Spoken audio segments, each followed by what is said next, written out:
Il était une fois sur une plage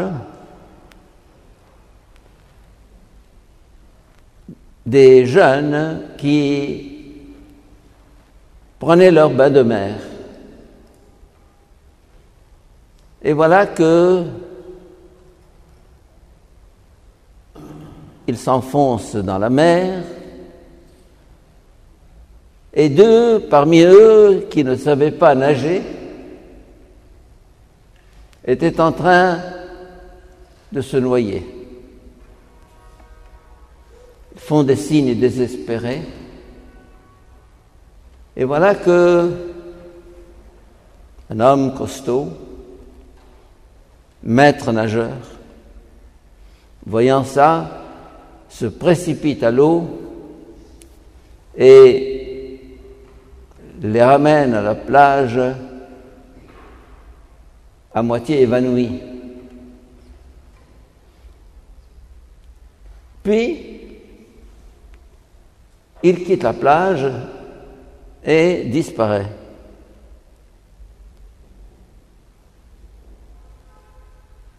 L'un ouvre les yeux, parmi les deux jeunes qui ont été sauvés, et il dit « Qu'est-ce qui s'est passé ?» On lui dit « Voilà, tu étais en train de te noyer, et un homme, un maître nageur, il s'est précipité à l'eau pour te tirer de la noyade. » Ah, mais c'est formidable. Très bien. Il s'habille, il rentre chez lui. Il a été sauvé. Le second ouvre les yeux et il dit « Qu'est-ce qui s'est passé ?» On lui dit « Voilà, tu étais en train de te noyer et quelqu'un est venu te sauver au péril de sa vie. » Il dit « C'est qui ?» On lui dit « On ne sait pas. » On ne sait pas, mais moi je veux le voir, je veux le connaître, je veux savoir c'est qui. On lui dit voilà, il a pris cette rue, il est, je ne sais pas, il est parti là. Alors,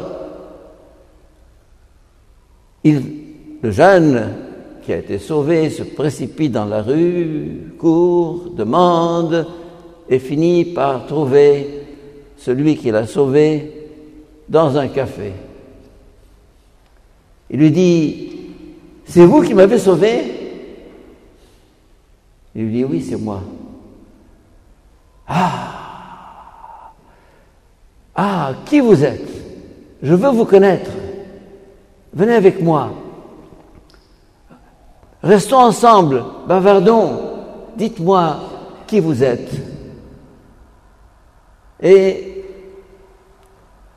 le maître nageur lui dit, voilà, je suis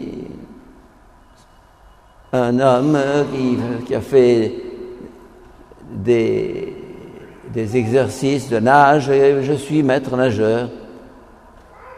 Où est-ce que tu habites? Viens, je veux te connaître, je veux rester avec toi. Je veux savoir vraiment qui tu es. Cette histoire signifie que les deux jeunes ont été sauvés de la noyade, c'est juste. Par le même bonhomme, c'est juste. L'un est sauvé sans demander par qui, ça ne l'intéresse pas, et l'autre veut connaître cet homme qui a risqué sa vie pour lui. Cette histoire est celle du chrétien qui, en fait, tout homme est sauvé par le Christ. Vous allez me dire, même le musulman? Oui. Même le païen? Oui. Vous avez écouté la première lecture.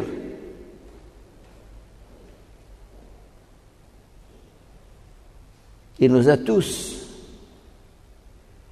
dans sa bonté, sauvé par le Christ Jésus. Ce don de Dieu, gratuit. Certains ne savent pas qui est Jésus. Certains ne le reconnaissent pas ou ne le connaissent pas. Et ça ne les intéresse pas de savoir qui les a sauvés. Le chrétien, par contre, découvre cet homme qui a risqué sa vie, et dans le cas du Christ, qui a donné sa vie, parce qu'il en est mort, pour le sauver. Ça, c'est ce qu'on appelle la foi. La foi, c'est la découverte émerveillée du salut qui nous vient par Jésus-Christ, qui vient à tout le monde. Mais certains ont la chance de le connaître, de le découvrir et de rester avec lui, un peu comme ce qui s'est passé avec le deuxième jeune homme. Quand je dis nous sommes tous sauvés, vous allez me dire, et le chrétien, quel avantage a-t-il? Nous sommes sauvés, nous les chrétiens, nous les catholiques, nous les orthodoxes, nous les croyants. Pourquoi êtes-vous fâchés si les autres sont aussi sauvés? Vous êtes fâchés? Pourquoi? Eh bien, parce qu'ils n'ont pas cru à Jésus. Croire à Jésus, découvrir cet homme, Dieu, qui a non seulement risqué sa vie, mais qui a donné sa vie, c'est un peu ça, ce qu'on appelle la foi. Aujourd'hui, les lectures tournent autour justement de la foi. Quiconque croit en lui échappe au jugement. Et le jugement, le voici, quand la lumière est venue dans le monde, eh bien, les hommes ont préféré les ténèbres à la lumière. C'est un peu celui qui refuse de reconnaître le Sauveur alors qu'il a la possibilité de le connaître et qui n'a même pas la volonté ou le désir de faire cette découverte. Nous ne savons pas la chance que nous avons de connaître Jésus. Vous allez me dire, qu'est-ce que ça change? Qu'est-ce que ça change? Eh bien, ça change tout. Et pour compléter mon histoire, je vais vous en raconter une autre qui va dans le même sens. Un roi avait 2 enfants jumeaux.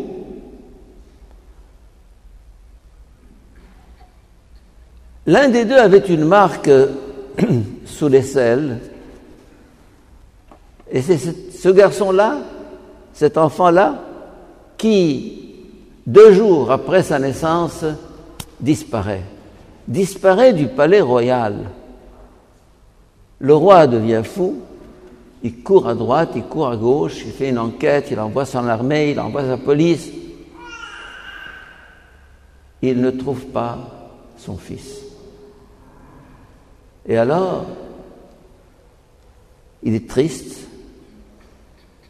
Et l'autre, son jumeau, vit dans le palais jusqu'au jour où, au bout de 15 ans, quelqu'un, un inconnu, a remarqué la ressemblance entre ce jeune adolescent qu'il avait adopté et le fils du roi.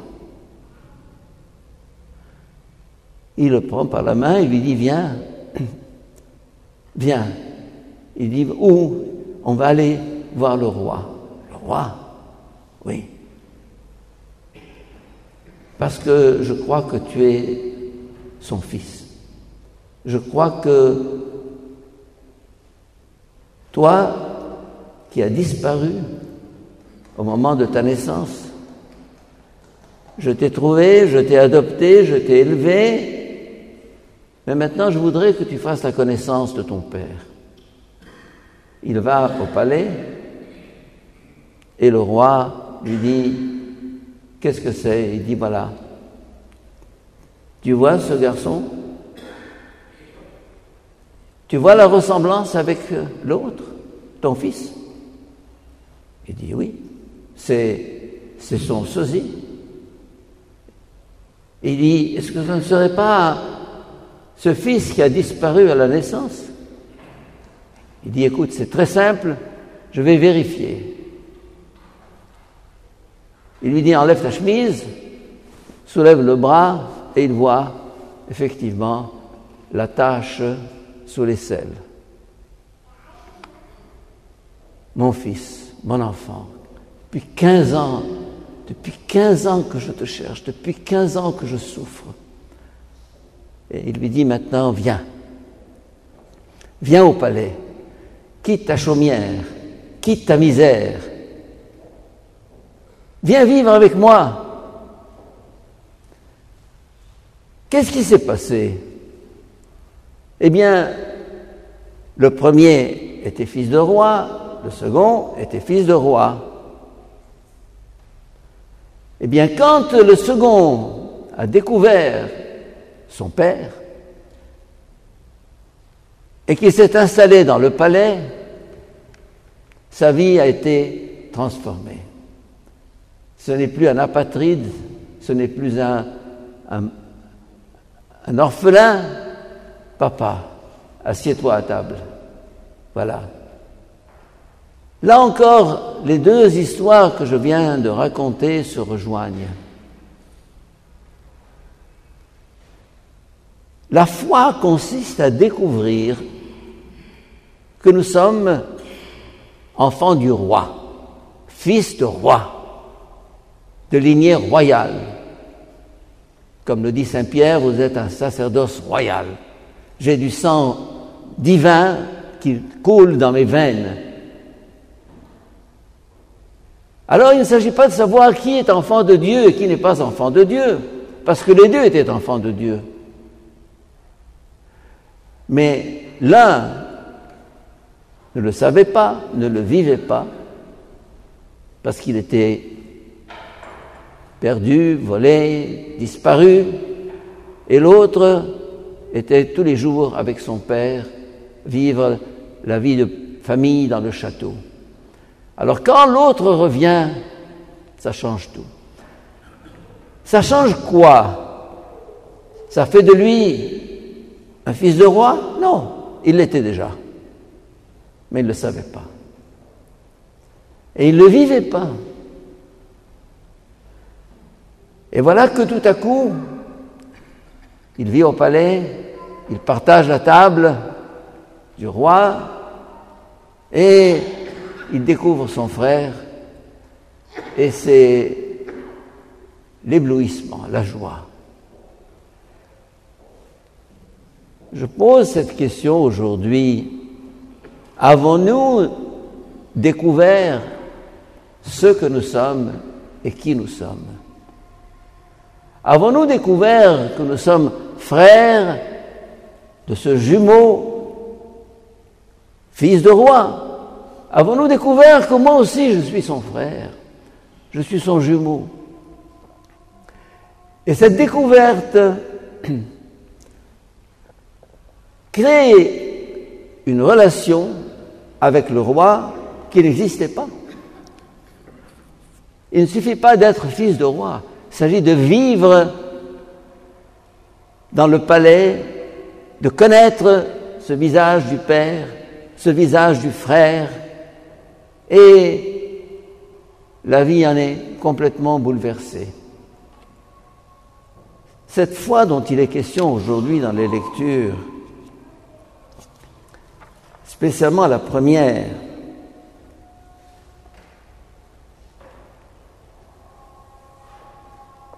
Il voulait montrer la richesse infinie de sa grâce. C'est bien par la grâce que vous êtes sauvés, parce que vous avez la foi.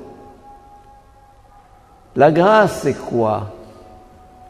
La grâce, c'est le don gratuit de Dieu, où il n'y a rien à payer. Cet enfant qui est retourné au palais,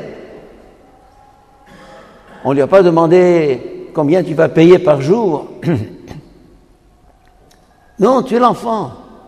Tu es l'enfant du roi.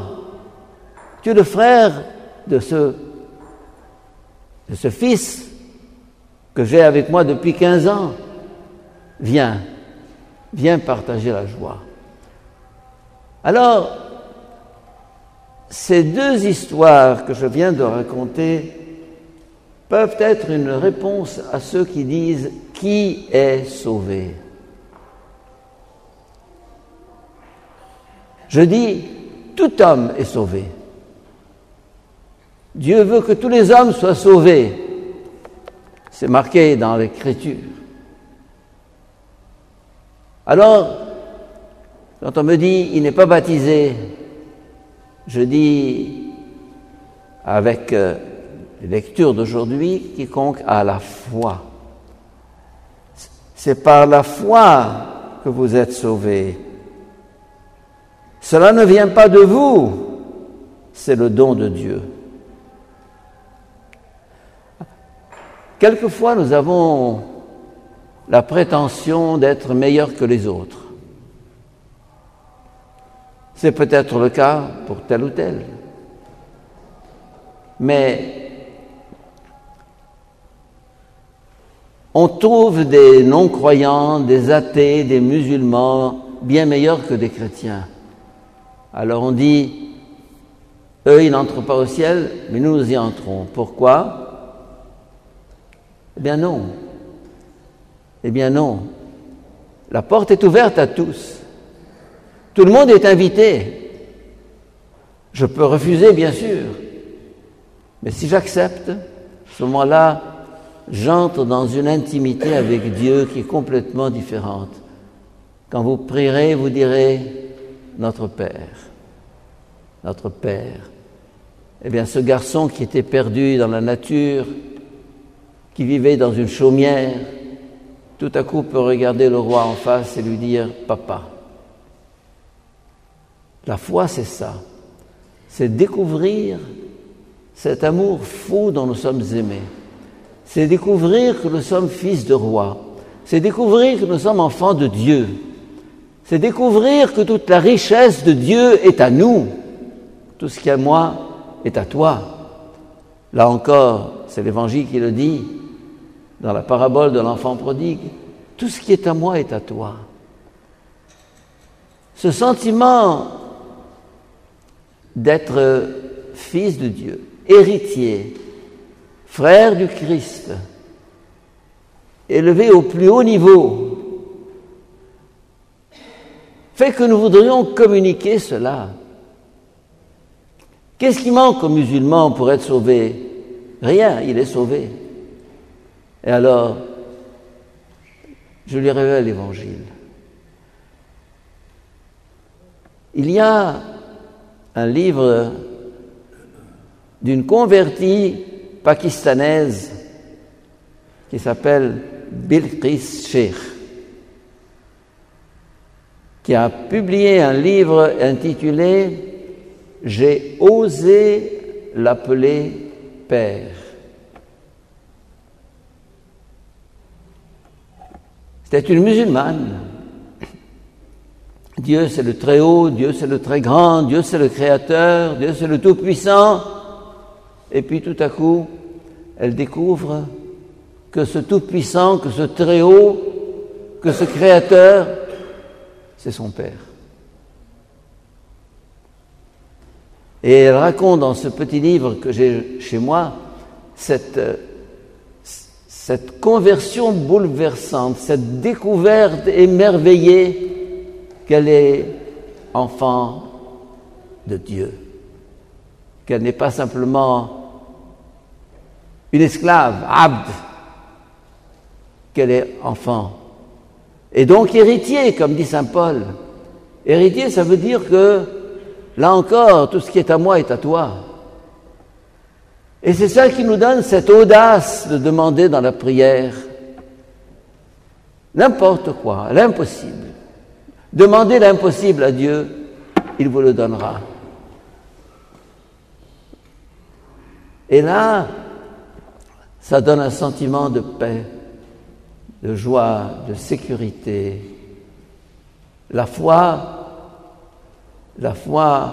est cette découverte émerveillée que Dieu est Père et que Jésus est notre frère et que nous sommes les héritiers de ce Père des cieux et que nous pouvons l'appeler à notre tour Père, Papa.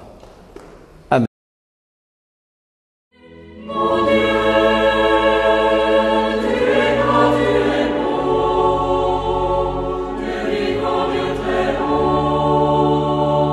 Tu es le Dieu d'amour.